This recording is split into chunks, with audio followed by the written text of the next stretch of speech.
tomorrow will be Christmas Day? He said he'd been stuck at the North Pole alone. All his white-collar elves had been working from home. Those left in the toy shop had little to do. With supply chain disruptions, they could make nothing new. And as for the reindeer, they had all gone away. None of them left to pull in his sleigh. But then the old twinkle returned to his eyes, and he said that he'd brought me a Christmas surprise. When I unwrapped the box and opened it wide, starlight and rainbows streamed out from inside. Some letters whirled around and flew up to the sky, and they formed out a word 40 feet high. Their first was an H, then an O, then a P. And I saw it spelled hope when it ended with E. Christmas magic, said Santa as he smiled through his beard, and suddenly all of the reindeer appeared. He jumped in his sleigh and he waved me goodbye, and he soared over the rooftops and into the sky. I heard him exclaim as he drove out of sight, "Get your vaccines, my friends. Merry Christmas. Good night."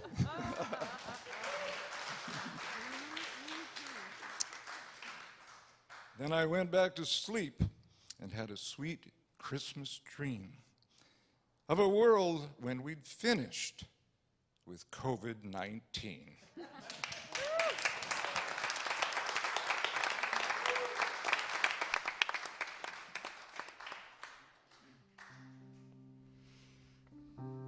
Thank you, Paul. I think we all needed that.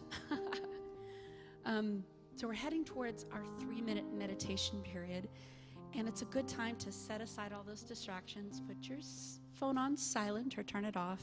Set things aside. We're going to begin our quiet time with a solstice chant by Claudia Schmidt.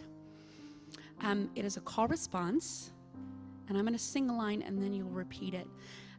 The lyrics can be a little tricky, so I'm going to say them to you first so that once you know them, they're fine, right? Beautiful solstice piece. We are awake, awake in the night. We turn the wheel to bring in the light. We are awake, awake in the night. We call the dawn to bring in the light. We are awake, awake in the night. We sing to the sun to bring in the light. So I'll sing a line and then you can repeat it back to me. We are awake, awake in the light. We turn the wheel to bring in the light. Sing that back with me.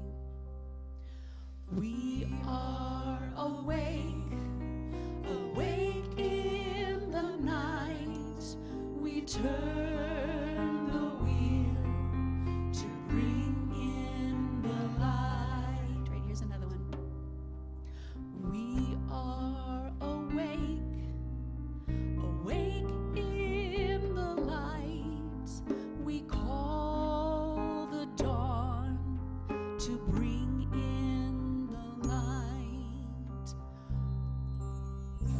We are awake, awake in the night. We call the dawn to bring in the light. Here's the third. We are awake, awake in the night. We sing to the sun to bring in the light. So sing that with me. We are awake, awake in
to bring in the light.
One star burns in the darkness, shines with the promise, Emmanuel. One child born in the stillness, living within us, Emmanuel. We're singing glory, glory. Let there be peace, let there be peace. We're singing glory, glory. Let there be peace, let it start in me. One voice speaks for the voiceless,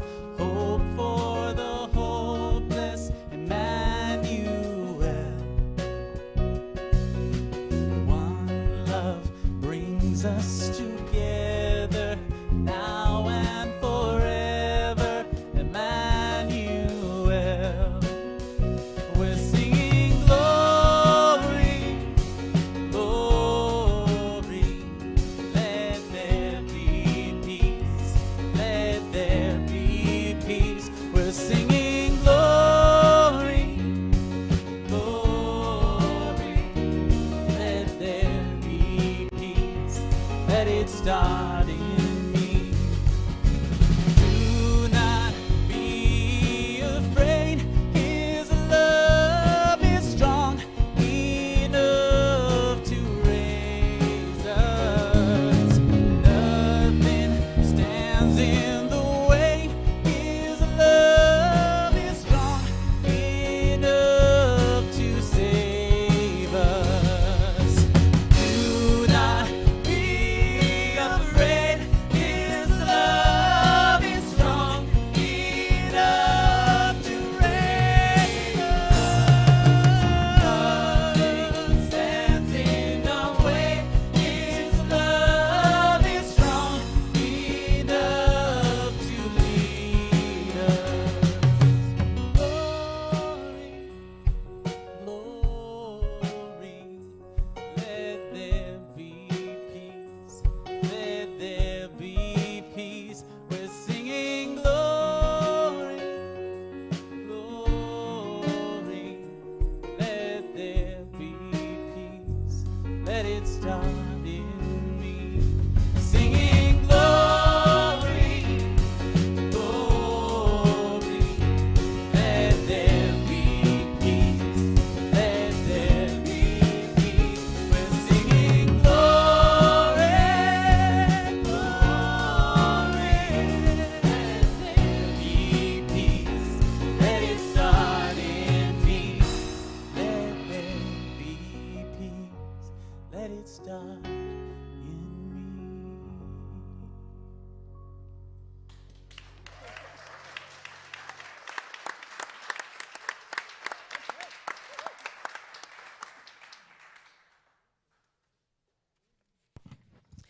Thank you, Chris. That was wonderful. And I want to do a shout out to Olivia, who found out at 6:30 this morning that she was going to be the lead today. Good job. So last week we were looking at some of the ways that we can cultivate a deeper meaning of Christmas that goes beyond just the gifts and the tree and the food and all the celebrations that go along with it. Because the core of Christmas is really recognizing that the Christmas story is a guidebook to our soul's unfoldment. And just a little review from last week, it begins by being open to the unexpected in life, just as Mary was when she was visited by the angel Gabriel. And knowing that when we have an inner stirring, that there's something more, that maybe in the beginning we need to keep it close to our hearts and keep it quiet and not share it all over until we feel like it's fully grounded, and perhaps find that one person, as Mary found Elizabeth, to share her good news with. So I'd like to pick up the story where we left it off last week, and that is to join the wise men on their journey. We know that they followed the star from the east, and because they knew about the prophecies of the coming Messiah. And on the way, they ran into Herod, right? And Herod says to them, I'm looking for the Christ child as well, and I want to worship him, so let me know when you find him. So, of course, we know that Herod wasn't seeking to worship the Christ child and said he wanted to get rid of him because he heard that this king was going to be born, and, of course, it threatened his power. And not surprisingly, Herod metaphysically represents the ego within us. In Matthew chapter 2, when they saw the star, they were overjoyed. And on coming to the house, they saw the child with his mother, Mary, and they bowed down and worshipped him. Then they opened their treasures and presented him with gifts of gold, frankincense, and myrrh. And, having been warned in a dream not to go back to Herod, they returned to their country by another route. So, metaphysically, the wise men represent our own inner wisdom. It is that part of us that seeks not just intellectual knowledge, but intuitive knowledge as well, and bringing the head and the heart together. It's that part of us that listens to our guidance and takes action, right? Because they followed the star. They didn't sit around and talk about it. They didn't say, hey, there's this star and I hear this is happening. They could have sat home and talked about it, but instead they left their homes and they set off on this journey. And so, of course, they ran into Herod. And just when we start to follow our inner star and our inner guidance and our inner wisdom, chances are we too will run into Herod. We will run into the ego that says, yeah, I've got a lot of reasons why you shouldn't take this trip. I got a lot of reasons why you shouldn't follow your dreams. So don't let Herod stop you. Whatever dream you have, whatever goal you have, whatever is stirring in you, do not let Herod stop you. Fred Clausen said, if we give in to an ego-driven existence, we can create a huge chasm between our spiritual oneness and the co-creative spirit that we share with spirit. So we're called here to be co-creators, right? And to follow that star. And I believe that the star symbolizes that true north for each one of us metaphysically. It's that calling, it's that thing that always brings you joy. You know, whether it's singing or cooking or being with your kids or whatever that is, right? There's something that each one of us keeps coming back to that is our true north. It's that part of us that says yes, that part of us that is lifted up.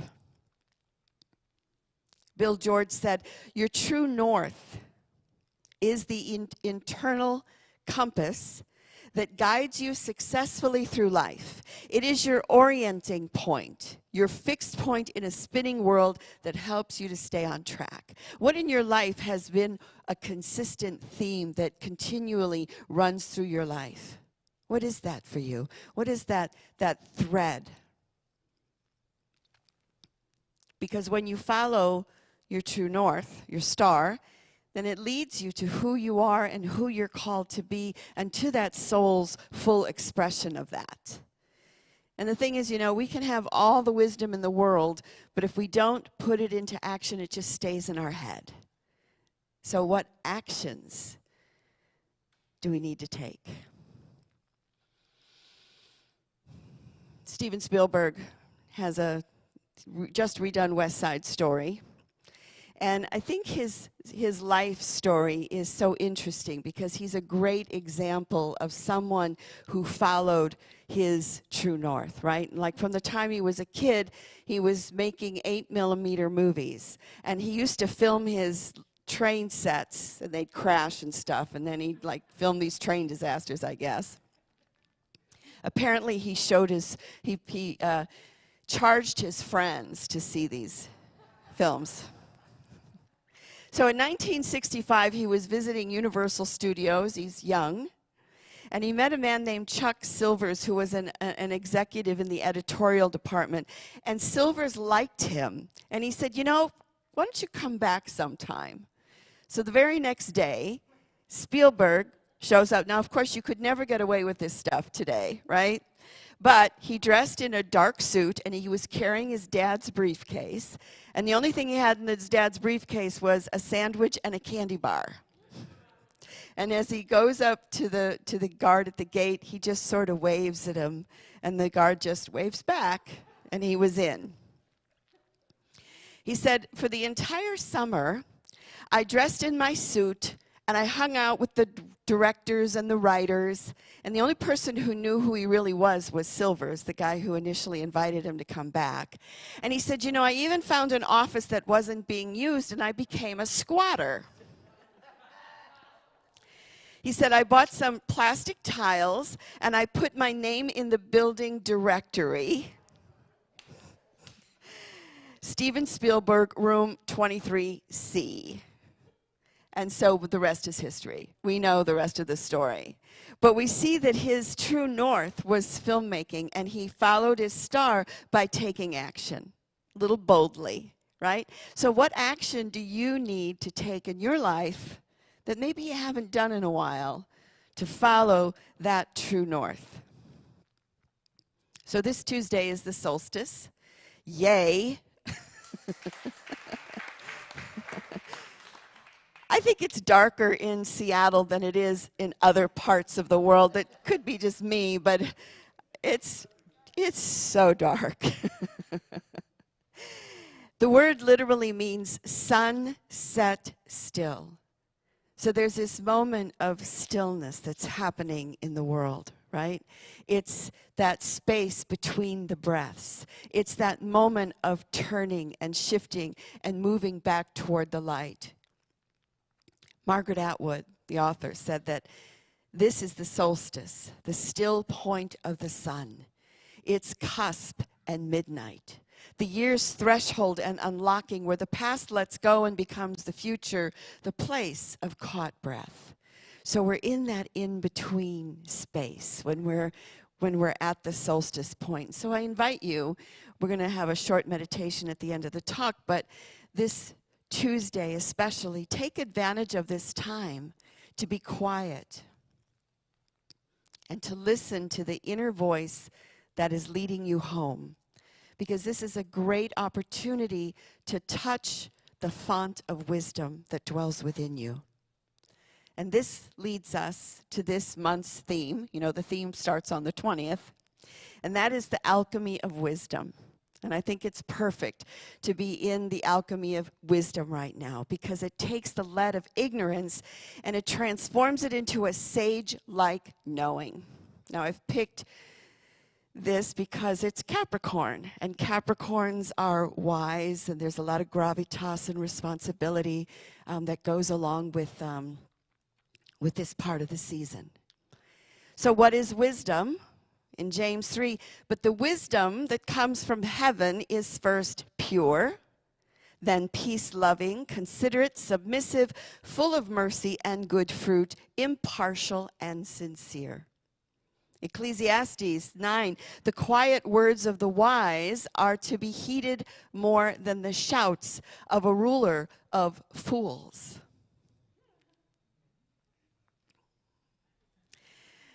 The wise one, or sage, is a truth seeker and someone who is always learning. The sage is a mentor, an advisor, a teacher, a detective, the elder, the wise woman, the wise man. And solstice is a perfect time to nurture the inner sage, because the sage is comfortable with solitude and is self-reflective. A sage can cut through and see what's really going on. Right? To cut through the BS, like I see the patterns, I see what's happening. A sage is patient and knows that it takes time for things to unfold. And we all have access to this inner sage and wisdom. So let's call that in this month. Let's call this in with the alchemy of wisdom. So one question is, how do we gain wisdom? Well, Monica Ardelt said that in order to have wisdom, you need a lot of experience, which is why getting older, there's more experiences in life to draw on. But just because you're older doesn't mean that you actually got the wisdom, right? The key is learning from experiences, not just having experiences. Because the truth is, the older we are, the longer we live, the more experiences we have. But if we don't learn from those experiences, then where is the wisdom that we have gained? And an example is, you can travel the world, right? You can travel around, and if you have an open mind, when you travel with a wide open mind, you're experiencing all different kinds of things. Or you can travel with a closed mind, which reinforces prejudices, right? So it's all in our perspective. It's all how we move through this. So it's not that wise people know more. It's that they know things at a deeper level. Wise people grow from having a crisis. Monica Ardelt went on to say that instead of producing post-traumatic stress disorder, let a crisis produce post-traumatic growth, which refers to positive psychological change experienced as a result of adversity and other challenges in order to rise to a higher level of functioning. So, ever happened to you? I mean, we've all had trauma, we've all had crisis in our lives, right? And some of us do have post-traumatic stress disorder. But have you ever had a traumatic experience or a crisis, and you learned from it and you grew and you gained wisdom? A deeper sense of empathy, perhaps. a deeper sense of an understanding of love and of life. One of the images that has always stayed in my mind is that of a shell, a seed in a shell breaking so that the plant could grow.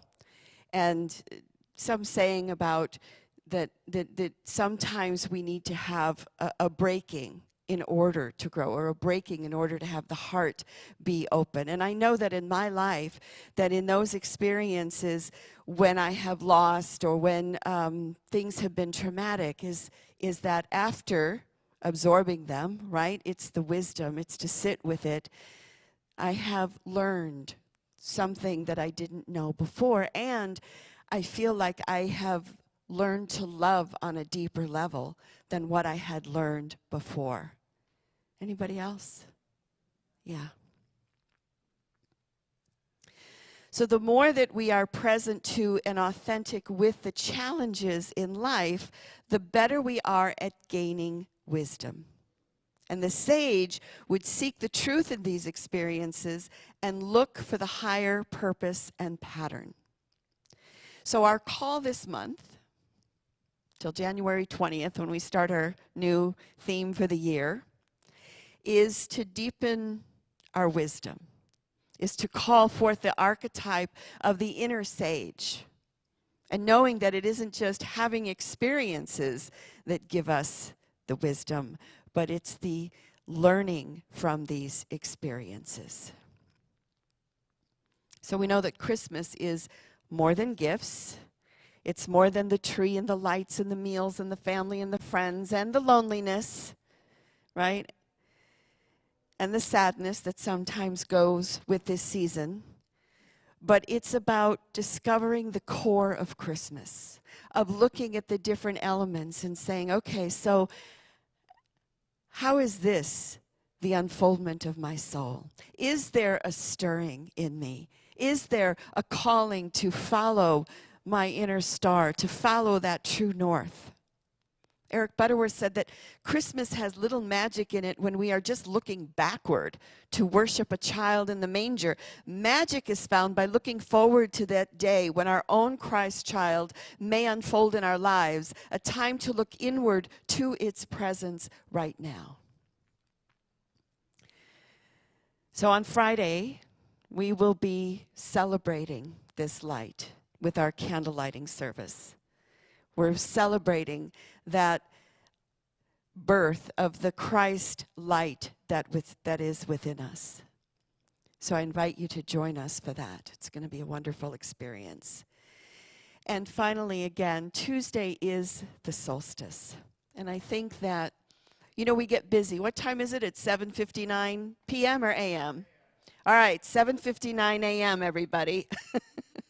Set your clocks and just stop for a moment, even if it's only a minute. But in case you forget, let's take a moment now to call that in. So I invite you to prepare yourself for a moment of silence and whatever works for you, that we take a moment to be present to this event, because there is a shift that happens with the solstice. And just as there is a shift as we turn back toward the light, may there be a shift within us. So what is the shift that needs to take place in you? Maybe it's just a slight turn of the head. Maybe it's just a slight movement in a different direction. Hold that for a second.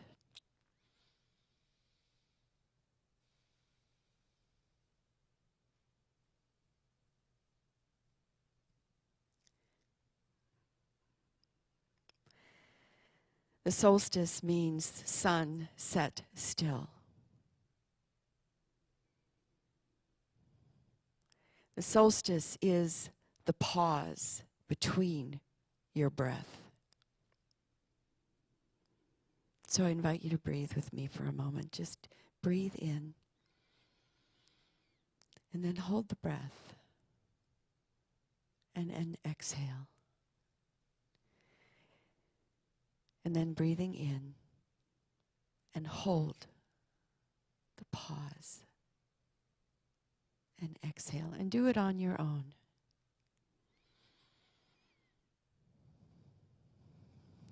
Stopping to pause in the middle.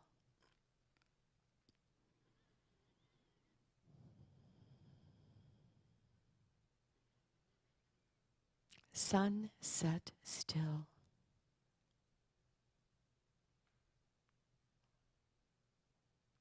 Soul stand still.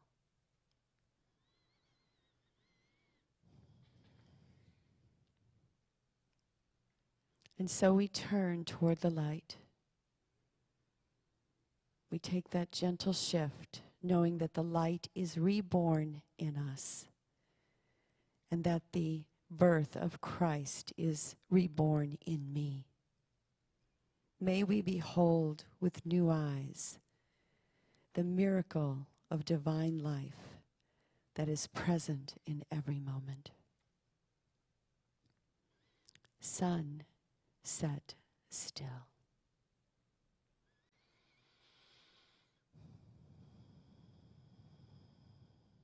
And it is for this awareness, and in the name and through the power of the living Spirit of truth, that we do say thank you and amen.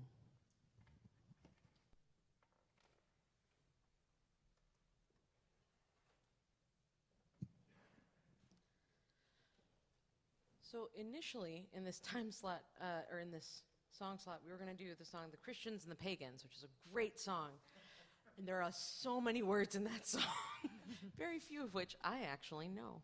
And so Aaron texted me. I was like, you can do anything that fits the theme, you know. So we're going to do, I Want a Hippopotamus for Christmas. We're not. We're not. We'll find it in your hymnals. No, we're gonna do a version of the Christmas song that my jazz trio does frequently. And I know that this is typically like a really commercial song. Like, I'm used to hearing it in the radio at stores and stuff.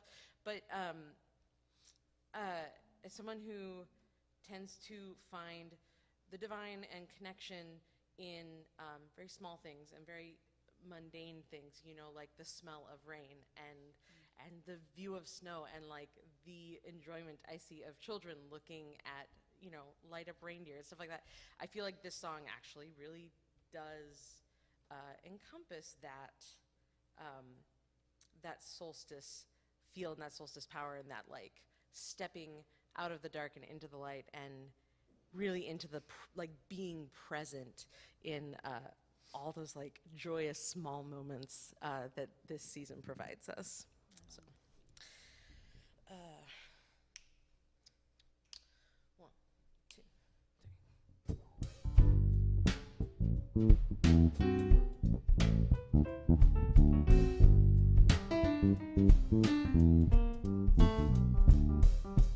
Chestnuts roasting on an open fire, Jack Frost nipping at your nose, Yuletide carols being sung by a choir, and folks wrapped up from head to toe. Everybody knows some turkey and some mistletoe help to make the season bright. Little ones with their eyes all aglow will find it hard to sleep tonight, because they always do. You know that Santa's on his way. He's loaded lots of toys and goodies on his sleigh, and every little child is gonna smile to see if reindeer really know how to fly. And so I'm offering this simple phrase to kids from 1 to 92. Although it's been said many times, many ways, Merry Christmas to you. Give me something, David.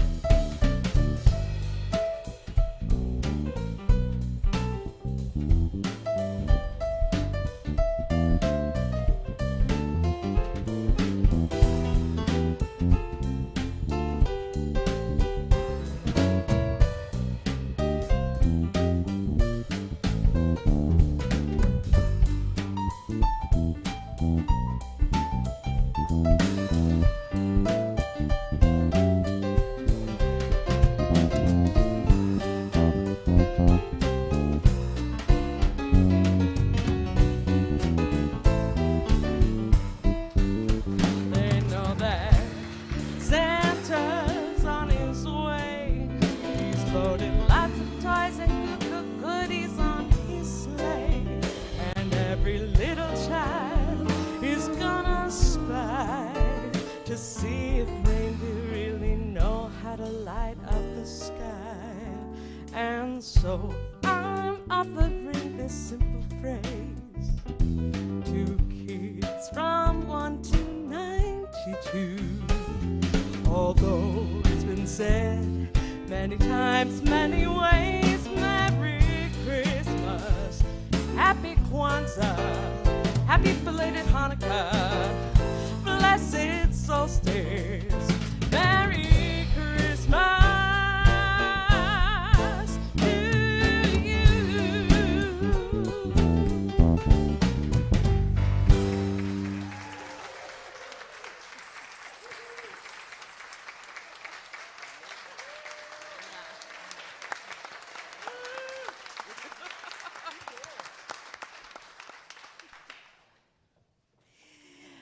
So, Phil, I realized that I forgot the building prayer at the beginning of the service. I wonder if we could add it at the end of the offering. That'll work. Thank you. All right, so now it comes time to share our tithes and our love offerings, and there's a number of ways to give. If you're in the room, you can put your gift in the prayer box. If you're online, we'd appreciate it if you would use the text to give. The number is on the screen. However you give, know that we are grateful for your generosity. So let's say together, I give willingly, joyfully, and lovingly, knowing that God is the constant source of my supply. I give with graciousness and receive with gratitude. And so we do dedicate and consecrate these gifts to the will, the work, and the way of the living Spirit of truth. And so now I'd like for us to share our building prayer, which we were supposed to do at the beginning of the service. We are engaged in a creative process that blesses future generations. Seattle Unity's building project is unfolding with grace and ease in a timely manner. It is on schedule, on budget, and is divinely guided. The perfect people are in the right leadership positions to shepherd this process. The Board of Trustees, project team, and the congregation are helpful, loving, generous, supportive, and centered in spirit. We use this process as a path to awakening. Can I get an amen? It's happening, folks. It's not just a dream. Okay, so let's take a moment to bless those who have requested prayer, and I invite you to, whether you move to your heart, the top of your head, whatever you do, I'd like us to begin with baby Lowell Morin, who was just born yesterday. And he is having trouble breathing, so I invite you just to hold him and see his lungs filled with the life of spirit. And we hold his family, his parents, his grandparents, all in this light as they support this new life.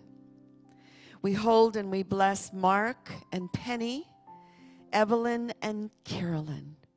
We hold and we bless Aaron and Gail, Sabrina and Donna and family, Satanya, Nina, Kim and Sue, Richard and Pamela, and all those who are suffering and needing help this time of year, all those who are dealing with COVID or are struggling financially or spiritually. We know that the Spirit of God goes before each one. And we say to each one, may you be free from danger. May you have mental happiness. May you have physical happiness. And may you have ease of well-being. For the light of God surrounds us. I am light. The love of God enfolds us. I am love. The power of God protects us. I am power. The presence of God watches over us. I am presence. Wherever we are, God is, and all is well. That is the truth. So we're going to close with a song, We Let the Love Wash Over Us. It's a Ricky Byers song. So please stand as you are able. You may notice the congregating singers are going to do this motion with wash over. I'm not going, bass is a two-handed thing, so I won't be joining you with that. I also forgot to thank someone at the top of the service, a groups of someone's. The Christmas elves have been here again, and it's getting like more and more beautiful and festive and amazing every Sunday, and I love it. Every time there's a cast off, I take it and it goes home with me, and it's perfect. So they might still be accepting. Is there one more elf Sunday, or are we at our elf? I think we're at our elf. So thank you to all the elves who have helped with this. It's just been joyous to see. Fabulous. Yeah, go ahead and join in.